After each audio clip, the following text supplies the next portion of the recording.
I recently read a post from a very well-respected UK bartender where he proclaimed that anyone claiming that their Negroni was the best was deluded, because ultimately every Negroni tastes the same. And many of his followers agreed. In fact, scrolling down all the comments in there, actually no one took him to task at all. Now, I know said bartender quite well.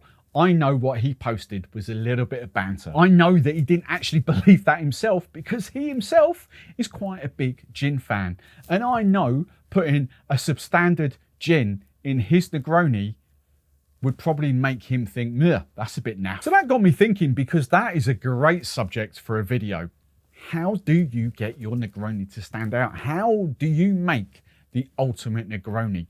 How do you make your Negroni better than the competition, than the pub or bar down the road? Now, the ultimate argument for that is that traditionally it is 3 ingredients served in equal measures, and one of those is traditionally Campari. Most people would choose between maybe 3 to 4 different vermouths, so therefore the only distinguishment is actually the gin. But actually, I reckon we can dissect that, because for me, there's 5 elements at play here when making a Negroni. Now, openly and honestly, this is not one of my favourite cocktails at all.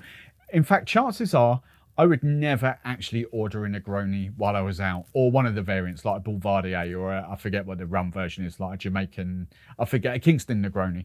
I just wouldn't order them. They're just not my thing. But the flip on that is that the Negroni has been around for a very long while. It's a very well-respected cocktail. So I wouldn't say that I was in the minority, but I would also say that, do you know what, there is quite a bit of money to be made from having a Negroni on your cocktail menu. Now, if there's just 3 ingredients in a Negroni, what are these 5 crucial elements that I'm talking about?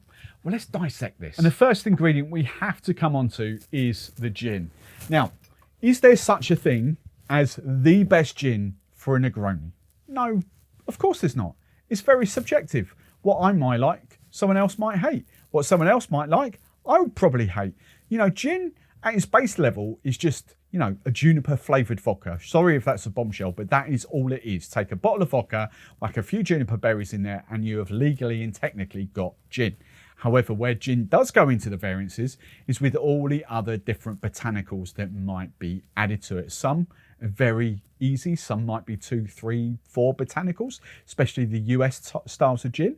We've got other gins here in the UK that actually go down the route of 30, 40. I think there's even one that's like 50. It's Monkey 47. I think it's Monkey 47, unless I've got a complete mental block here. But that will be 47 botanicals, fruits. Okay, so the best gin, it doesn't exist. There's just different gins. Basically, what I'm saying is, if you were in the street and you asked 100 people what their favourite gin is, you would probably get 75 different gins at least. But the interesting flip on that, if you ask the same 100 people what the worst gin is, you'd probably only get a list of, at the very most, 10. So when looking to put a Negroni on your cocktail menu, all I would say to recommend is like a very well-respected gin. Okay, now, I would, even though I use the brand on my cocktail masterclasses because they are instantly recognisable, I probably wouldn't go down the route of whittling Neil in my Negronis. That's not a slate on the gin at all. It's just the fact that it is a little bit too sweet for a classic Negroni. The plain gin, the classic black bottle, absolutely no problems with. But when you're looking at like the rhubarb and ginger, the blood orange and things like that, which can set your Negroni apart, they're a little bit too sweet and there are better ways to do it. But I did make a little list of gins that I know that would be epic to set your Negroni apart. And this would probably go down the realms of a flavoured Negroni, but these are really going to help you stand out. So first up, top of my list, because I've made this quite a few times, is Warner's Rhubarb Gin. That is phenomenal in a Negroni because it's not that sweet and the rhubarb flavours really shine through. Chase, the old Tyrrell's Crisp people, Chase make a fantastic pink grapefruit and pomelo flavoured gin, which is fantastic. And they also do that marmalade flavoured gin for the breakfast martini. That would work a treat too. And then 3 other gins that I just found that I know very well, that I know work in this type of cocktail. Mason's Pink Pear, what's it called? Mason's Pear and Pink Peppercorn. phenomenal gin. We've got Scapegrace Blood Orange, and then we've got Sipsmith's Zesty Orange. All 5 of those gins, I think I mentioned the 6th one, all 5, 6 of those, amazing Negronis. But if flavoured gin is not your bag and you want to stay traditional, then all I would say is look for a traditional juniper forward gin. And if possible, because the bum has, I was going to say, oh sorry, the arse is falling out of the gin market, let's be honest, it really has, then if you can, I would urge you to support local. Now these guys have been doing the rounds a little bit on my channel recently. This is Vault. I'm not saying it's the best gin in the world, but they are pretty much my local gin 10 minutes down the road from me, and you will be seeing a lot of Vault in this video. This is a superb gin, lovely fresh foraged botanicals that get steeped and macerated on, or the day after they're picked, so they are properly fresh. You know, it's a great, for me it's a great local gin to support. But just to give you some idea, I've cut and pasted this off their website to kind of give you the general ballpark of what I'm talking about. This gin is infused with a variety of citrus leaves, cardamom leaf, calamondin fruit, unique herbs including orange, thyme, ginger, rosemary. All of those botanicals are picked and macerated on the same day.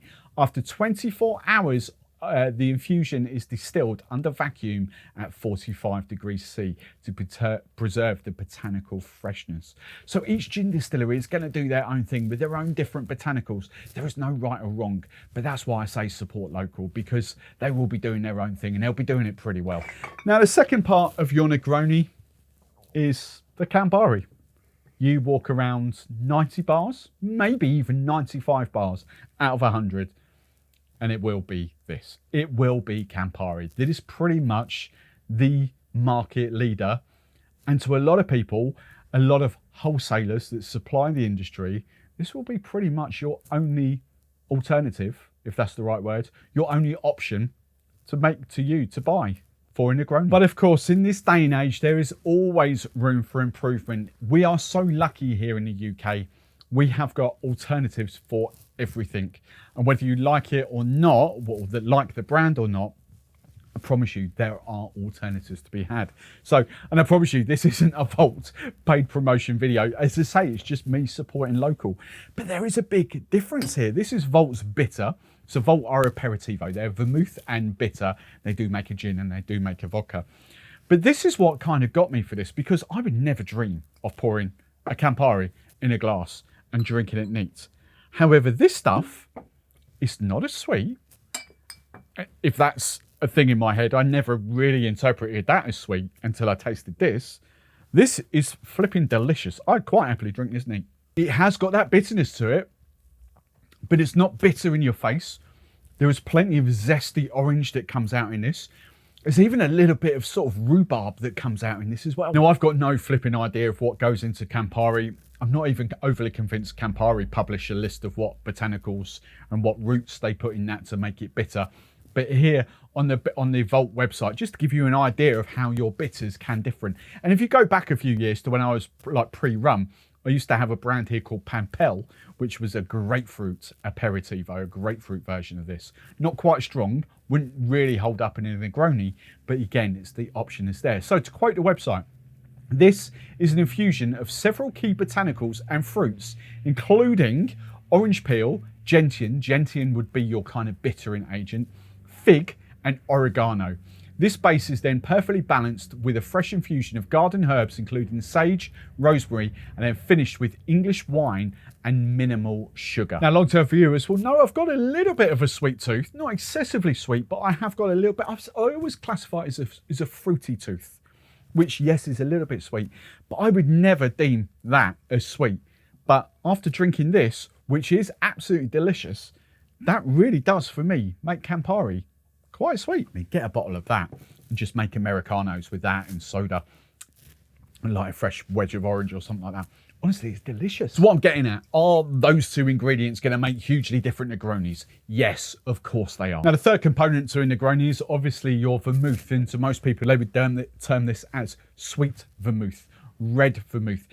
I'm not going to go too much into detail into vermouth here. I recently did a video. If I remember, I'll put it up there click that link, and I'll try and put it in the description below, where I talk about what exactly vermouth is.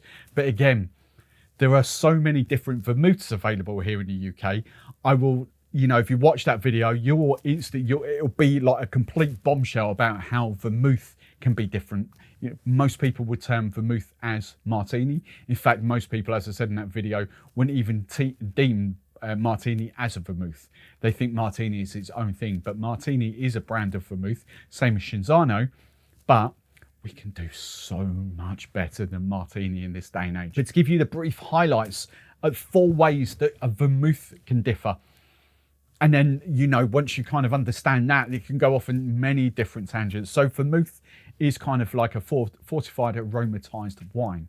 So obviously when we mention wine, your base wine that's used in a vermouth is going to make a huge difference. The botanicals that have been used to infuse and macerate to make your vermouth are going to make a huge difference. The fortifying spirit that you would add after you've kind of made your vermouth, whether it's vodka, whether it's brandy. Of course, those 2 things make completely different.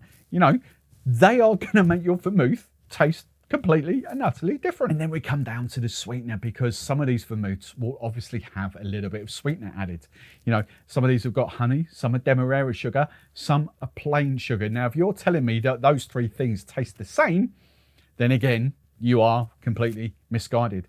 So there are 4 different things there affecting your vermouth and which brand of vermouth that you kind of use.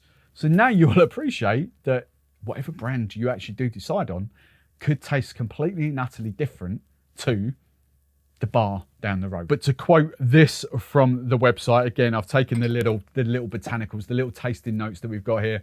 This includes rhubarb root, orange and wormwood. The infusion is blended with English wine, I think it's English Bacchus wine, fresh forage botanicals including nettle, pine and rosemary. The vermouth is then gently sweetened with demerara sugar. I would never dream of, before going down this journey, I've never dreamed of drinking a vermouth neat, but this is gorgeous. And to quantify that, I'm not a wine drinker at all, but I do love my brandy. But this, oh, wow, that is so good. But getting back to those 5 factors, if these are the 3, what are the other 2 factors that really do affect this? So the 4th factor is actually the making of the cocktail. Now, if you were going to be proper, I would highly recommend pre-chilling your mixing glass or your tin or whatever you're going to use, because the colder that is to start off with, the less dilution you're going to get. You're going to get a colder drink without that much dilution. If you put warm ingredients in there with kind of ice and you've got a warm vessel to start off with, it's going to melt slightly quicker, so you're going to get a touch more dilution. But starting off with a cold tin, mixing glass, whatever to start off with, you've already got that base temperature to work from. Now, of course, we're only talking literally a few degrees, maybe 5 or 6 degrees at the most, but that will affect your cocktail.